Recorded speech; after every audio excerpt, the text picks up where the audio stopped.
I never thought the woman I loved most would sell the roof over our heads, behind my back. Even now, when I stand on the porch of that same house, I can still feel the echo of that betrayal in every wall, every floorboard. But back then, I was blind. Back then, I believed love was enough. My name's Daniel, and for most of my life, I thought I had it all figured out. A steady job, a loving wife, and a home we built together, brick by brick, memory by memory. That house wasn't just concrete and wood. It was the symbol of everything we'd overcome. When we first bought it, the paint was peeling, the floors creaked, and the garden was nothing more than a patch of dry soil. But to us, it was perfect. We spent weekends fixing it up, painting the walls, planting flowers, laughing at our messy attempts at DIY projects. I remember how she used to hum while watering the plants in the morning. The sound of her laughter echoing through the hall felt like home. That was our world, simple, quiet, and full of dreams. You know, trust is a strange thing. You don't realize how much of yourself you hand over until it's gone. I trusted her completely. If she said she was meeting a friend, I believed her. If she said she needed money for something urgent, I handed it over without a second thought.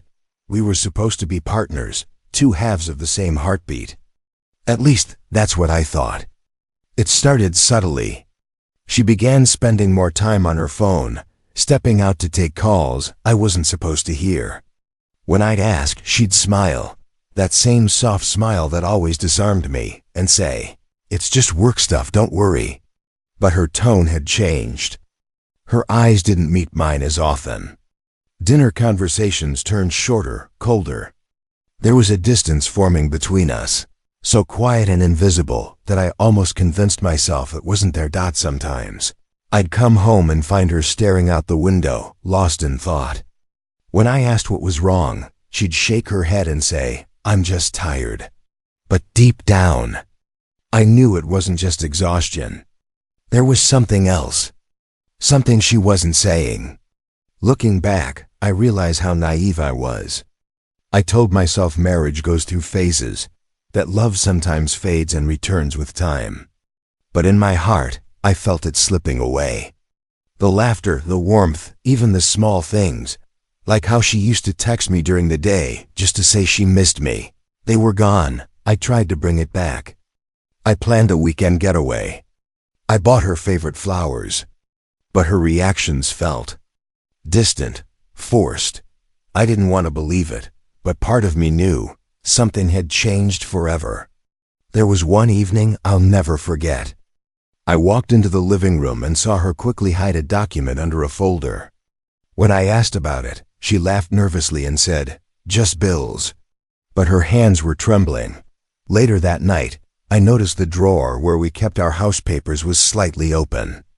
I brushed it off. Maybe I'd left it that way. But that was the first time I felt something cold in my chest, a quiet whisper saying, "Daniel, something isn't right."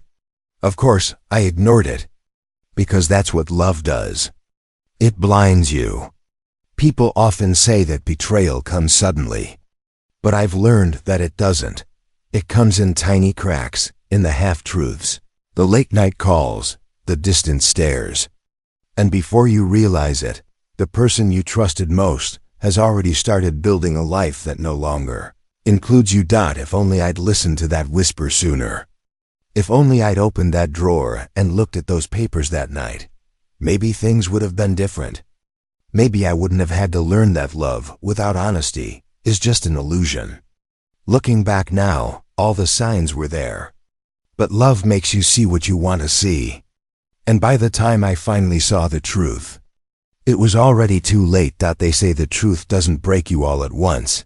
It seeps in, quietly, through the cracks you refuse to see. And for me, those cracks began with a few strange envelopes. It was a Tuesday morning. I remember because I was rushing for work when I saw a stack of mail on the table. Most of it was routine, bills, bank letters, flyers. But then, I noticed something odd. 3 envelopes, all addressed to my wife, but from mortgage companies I didn't recognize. One even had the words "Loan Application Review" printed in bold dot at first. I thought it was a mistake. Maybe she was comparing rates or helping a friend. But something about it didn't sit right. We had already paid off most of the mortgage years ago. Why would she be applying for another? I placed the letters on the counter and waited for her to notice. When she came home that evening, I asked casually, "Hey, you got some mail from a few mortgage places. Should I be worried?" Her reaction. It wasn't what I expected. She froze for a moment, just a second too long, then smiled quickly. "Oh, that? Just junk mail. You know how these companies send offers randomly." She took the letters from my hand a little too fast and tore them in half before I could even read what was inside. That's when I felt the first real chill of doubt. After that day, she became different, more guarded. Every time I tried to talk about finances, she brushed me off. "Why are you suddenly so interested in bills?" She'd ask, half laughing, half annoyed. But it wasn't laughter I heard. It was fear. I tried convincing myself it was nothing. That maybe I was overthinking things. But then small things started adding up. Her phone was always on silent now. She'd take calls in another room. And sometimes she'd whisper so quietly, I could barely hear her voice, like she was hiding even the sound of her truth. One afternoon, while I was watering the plants in our front yard, our neighbor, Mrs. Patterson, walked over.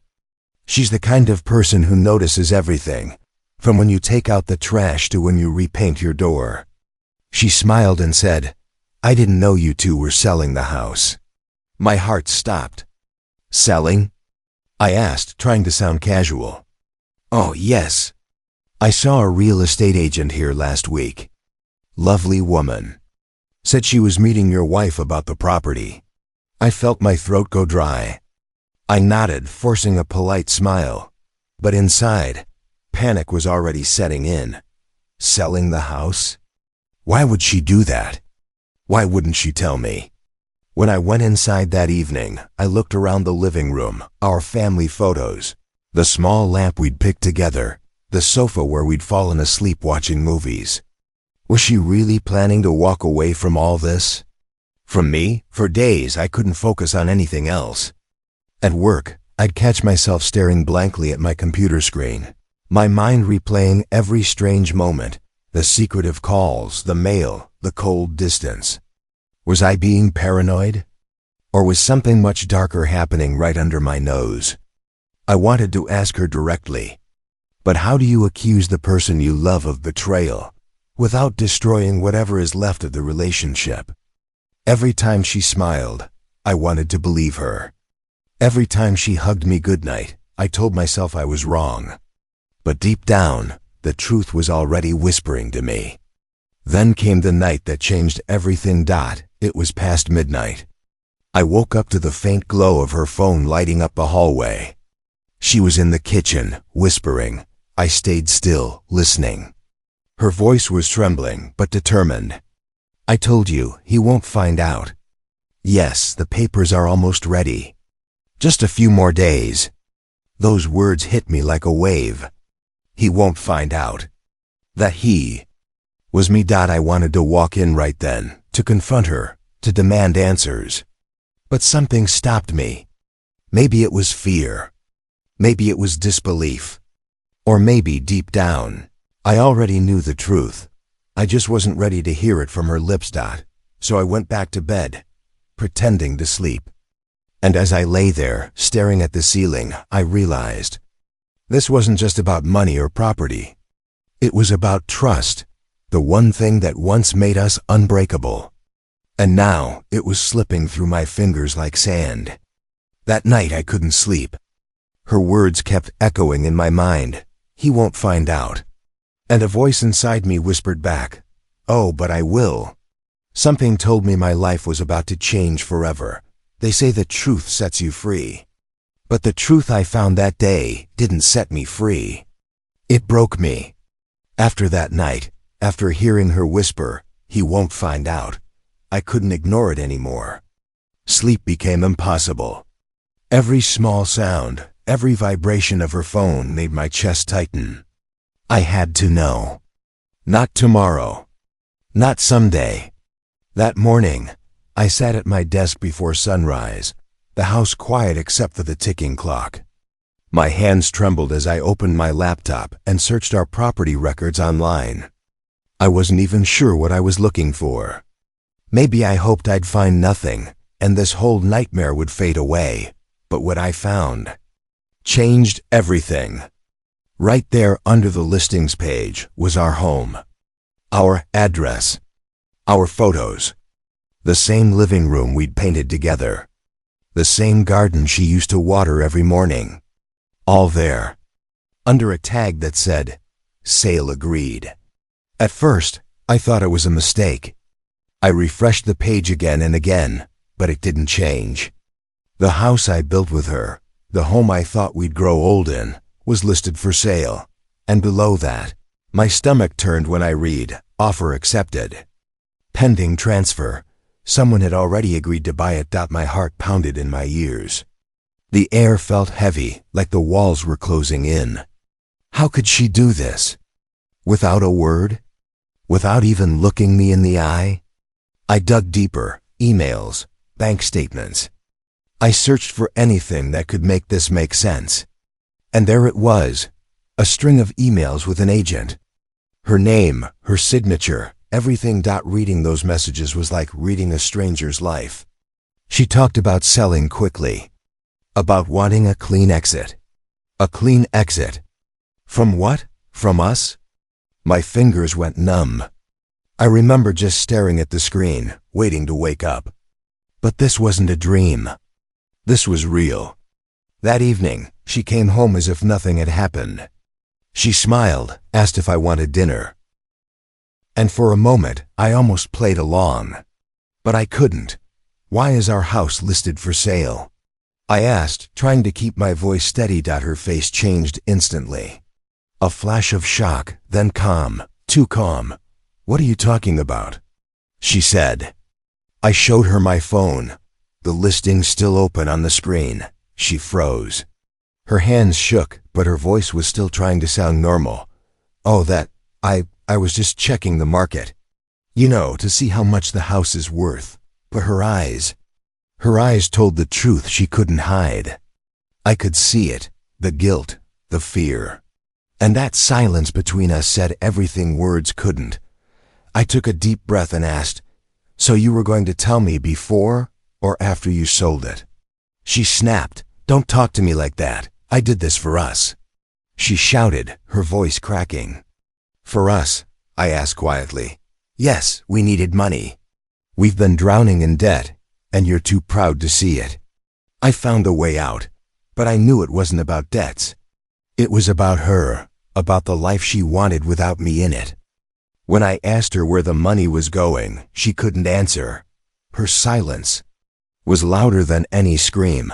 That's when it hit me. She hadn't just sold the house.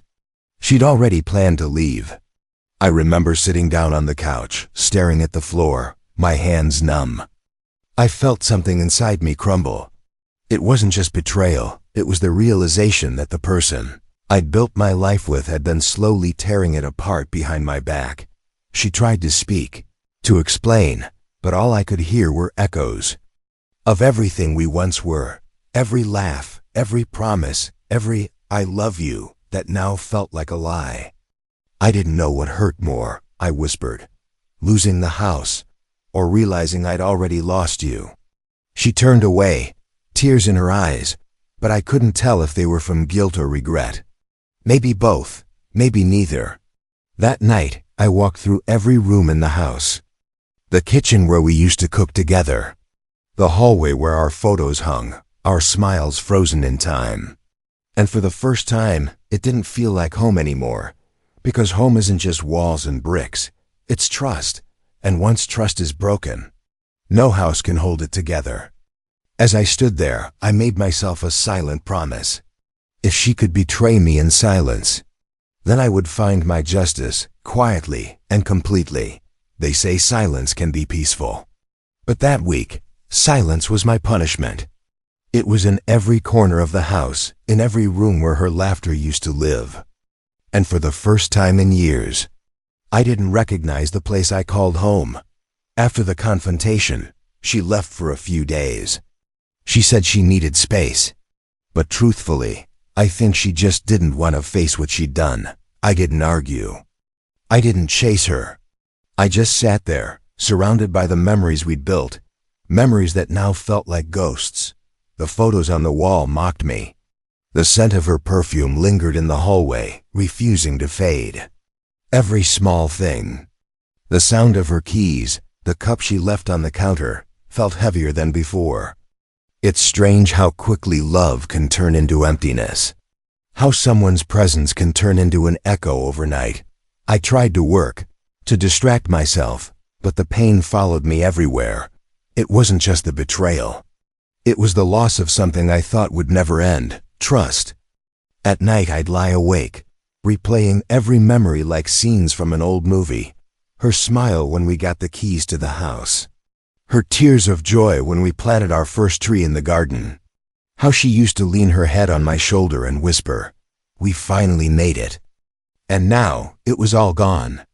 Not because of a fight or a mistake, but because she chose to destroy it. I wanted to hate her.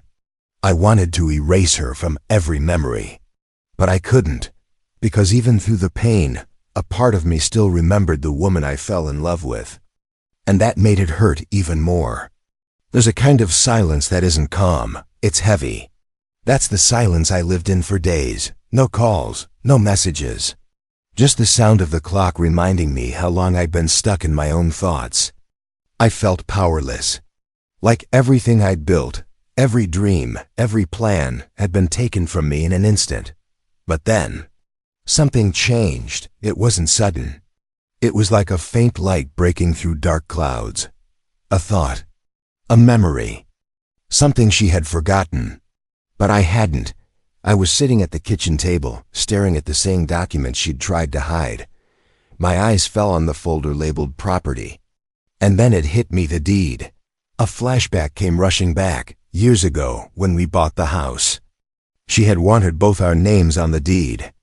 But I remember my father's words echoing in my mind. "Son, always keep one thing in your name, not out of mistrust, but protection." Back then, I didn't think much of it. I just nodded and told her, "We'll add your name later once everything's settled." But we never did. And she had completely forgotten. I pulled the document out of the folder, my hands shaking slightly. And there it was, my name. Only my name. In that moment, I felt something shift inside me. The pain didn't vanish, but it transformed. From heartbreak to clarity. From confusion to calm determination. I leaned back in my chair and let out a slow breath. She had tried to take everything, but she couldn't. Because the truth, written in black ink, was still mine. That paper wasn't just a legal document. It was a reminder that I wasn't powerless.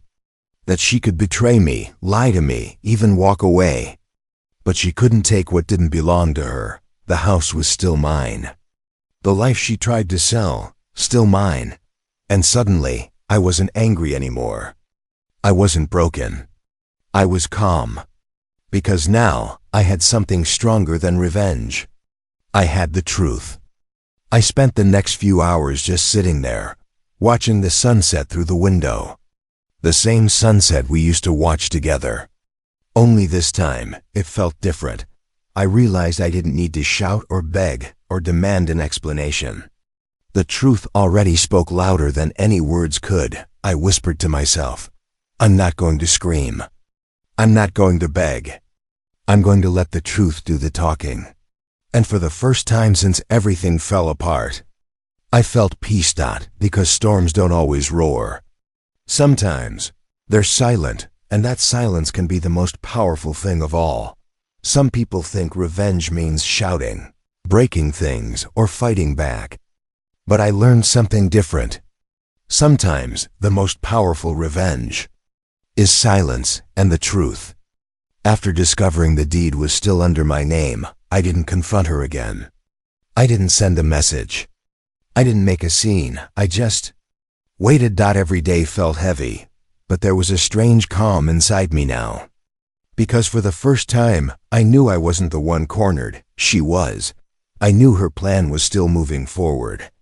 She probably thought I was broken, that I'd just let it go. She didn't realize I was already 10 steps ahead. The sale of the house was nearly complete. She had a buyer lined up, an agent working quietly, and she believed the deal would go through in a few days. What she didn't know was that the house she was trying to sell didn't belong to her at all. 3 days later, I got a call from a number I didn't recognize. A calm voice said, "Mr. Daniels, this is Richard from Mason & Co. Real Estate. We have a situation regarding your property." My heart skipped. "My property?" I asked, pretending not to understand. "Yes, sir. There seems to be some confusion. A woman, listed as your spouse, is in the process of selling it. But the ownership record lists only your name. We just need to confirm who actually holds the deed." I could hear the tension in his voice, the uncertainty. And that's when I smiled for the first time in weeks. I calmly said, "Yes, that property belongs to me, solely. I have the original deed. Would you like me to send a copy?" He hesitated. "If you could, sir, that would clear things up immediately." I sent it within minutes. My signature. My name, my right. The truth, undeniable and simple. By the next morning, everything began to unravel. The buyer's lawyer pulled out of the deal immediately. The listing was taken down. The agent stopped answering her calls, and just like that, the fantasy she'd been building, the escape plan she'd been hiding, collapsed before her eyes. I didn't have to raise my voice. I didn't have to expose her publicly. All I had to do was let the truth speak. That evening, she came home early. Her face was pale, her hands trembling. She looked at me like she was seeing a ghost.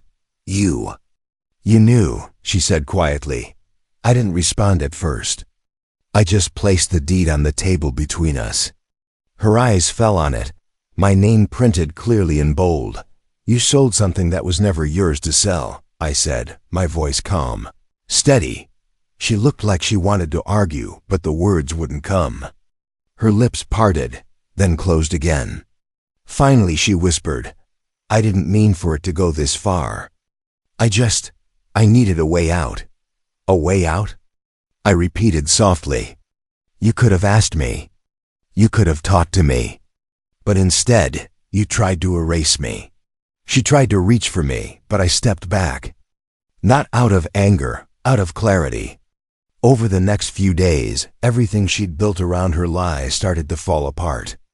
The real estate firm reported the sale for legal review. Her bank accounts were frozen temporarily for verification of ownership. And suddenly, the person who thought she could outsmart everyone found herself trapped by her own deception. She called me, cried, even begged. But I stayed silent. Because some lessons can't be taught through arguments, only through consequences. A week later, I stood in our living room again.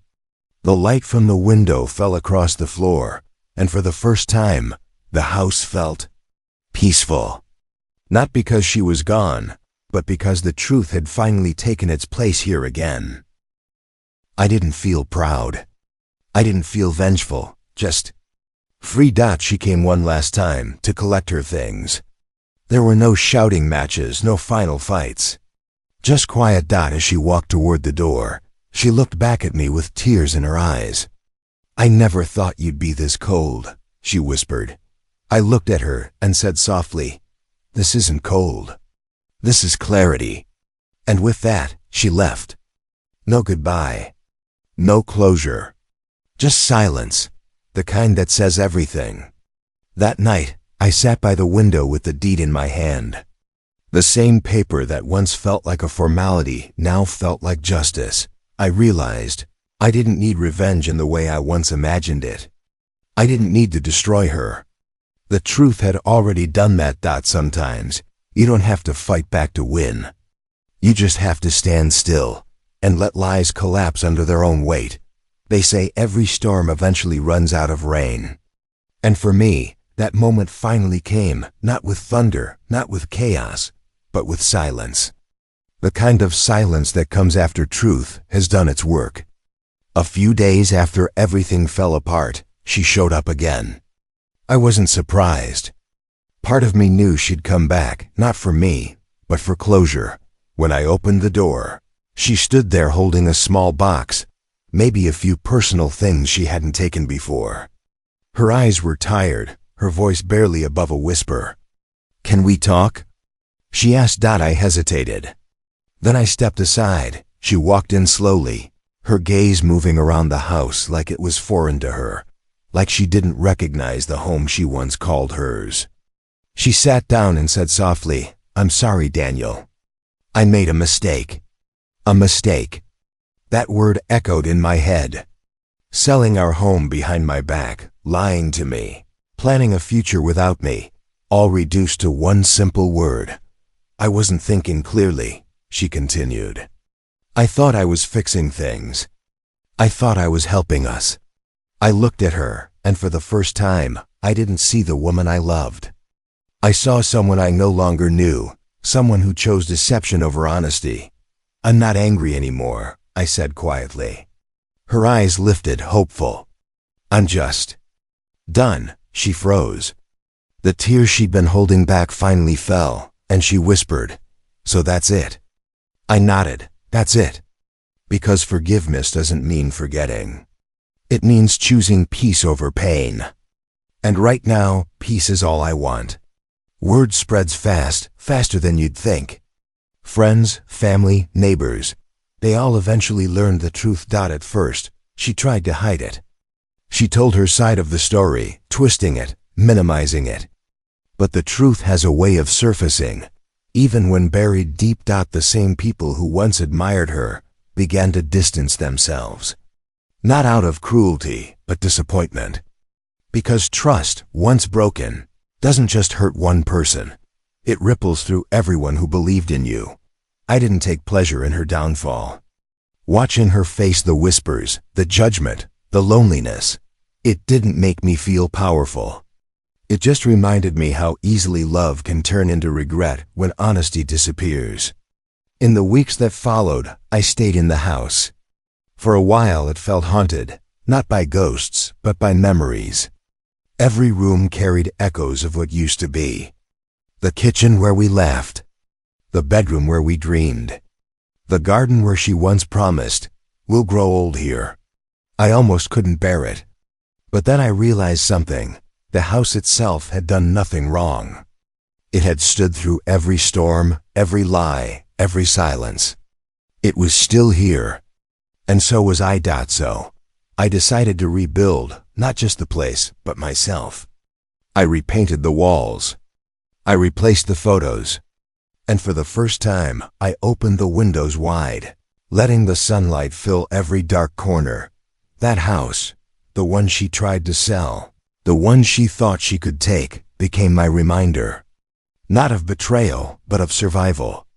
It was no longer our home. It was mine, a symbol of what love once built and what truth saved. Sometimes people think forgiveness is weakness, but I've learned it's the opposite. Forgiving her didn't mean I excused what she did. It meant I refused to carry the weight of her choices any longer. I let go, not for her, but for myself. Because peace isn't about fixing what's broken. It's about learning to live without the pieces you lost. I didn't seek revenge. I didn't destroy her life. Life did that on its own, through truth, through time, through consequence. All I did was stand still and let justice find its way. Months passed. I started focusing on my work again, reconnecting with old friends, rediscovering parts of myself I'd forgotten. I even planted new flowers in the garden, bright ones, the kind she never liked. And each morning, when I walk outside and see them bloom, I remind myself that growth only happens after something ends. I learned that strength isn't loud. It's quiet. It's waking up after heartbreak and still choosing to move forward. It's realizing you can lose everything you thought you needed and still find peace within yourself. Now when people ask me about what happened, I tell them this. Love can be the most beautiful thing until lies poison it. But if you survive it, if you rise from it, you don't come out bitter. You come out wiser, because the truth may hurt, but it also heals. And every time I walk through the doorway of my home, I remember the lesson that saved me. Forgiveness doesn't mean forgetting. It means choosing peace over pain. People often ask me if I ever think about her. The truth is, yes. Not with anger, not with bitterness, but with understanding. Because sometimes, the people who break you also teach you the lessons that save you. It's been months since everything happened, since the lies fell apart, since the truth finally set me free. Life looks different now, quieter, simpler, but in that quiet, I found something I never had before. Peace. When I look back, I realize how blind love can make us. How easy it is to ignore the whispers of doubt when you desperately want to believe in someone. I used to think that trust meant never questioning the person you love. Now I know. Real trust is built on honesty, not silence. Love and trust can be the strongest forces in the world, but they can also be the ones that leave you most vulnerable. Because when you love deeply, you lower your guard. You give someone the power to protect your heart, or destroy it. For a long time, I blamed myself. I asked questions that had no answers. What did I miss? Was I not enough? But with time, I realized something important. Sometimes, betrayal isn't a reflection of your worth. It's a reflection of someone else's weakness. The house, the one she tried to sell, became more than a home to me after that. It became a teacher. Every creak in the floorboards reminded me of a truth I once ignored. Every sunrise through the window reminded me that life always moves forward, even after it falls apart. And every wall that stood tall after the storm reminded me, I could too. I used to walk through this house thinking about everything I lost. Now I walk through it thinking about everything I've learned. I learned that peace isn't found in revenge. It's found in acceptance. It's found in knowing that sometimes justice doesn't come from hurting someone back. It comes from letting the truth speak for itself. I learned that love, when real, doesn't need secrets. And that silence, the kind filled with hidden lies, is louder than any argument. Most of all, I learned to trust my instincts. Because your heart might love deeply, but your intuition always knows when something's wrong. Never let emotion silence that inner voice. It's not paranoia. It's protection. These days, I still live in the same house. But it doesn't feel heavy anymore. It feels lighter, alive, like it's breathing again. I fixed up the garden she once neglected. Planted new flowers. Painted the fence white. And every morning, I water those plants and remind myself, growth happens after endings. Healing happens in silence. And strength comes when you choose peace over resentment. Sometimes, I catch myself smiling at small things. The sound of the wind through the trees, the light pouring through the window. And I realize for the first time in years, I'm not surviving anymore. I'm living. If there's one thing I'd tell anyone listening to my story, it's this. Protect what matters, not just your possessions, but your peace, your trust, your heart. Don't let love blind you to the truth. Because love built on lies will always collapse, just like a house built on sand. But when love is honest, when it's built on truth, it becomes unshakable. And even when that kind of love ends, it leaves something behind, strength, wisdom, and clarity. The house still stands. The walls are the same. But I'm not. I've learned that walls don't make a home, trust does. And when trust breaks, the walls echo with silence. Until you learn to rebuild from within. Now, this home doesn't remind me of betrayal anymore. It reminds me of truth. It reminds me that sometimes losing everything isn't the end. It's the beginning of finding yourself again. So when I close the door at night, I whisper a quiet thank you. Not to her, but to life, for teaching me through pain what peace really means. Because at the end of it all, truth is the foundation that never cracks. And I've built my life, my new life, on that truth. The house still stands. But I've learned, walls don't make a home. Truth does. Betrayal breaks, but truth rebuilds. Subscribe for more stories of revenge, redemption, and the power of truth.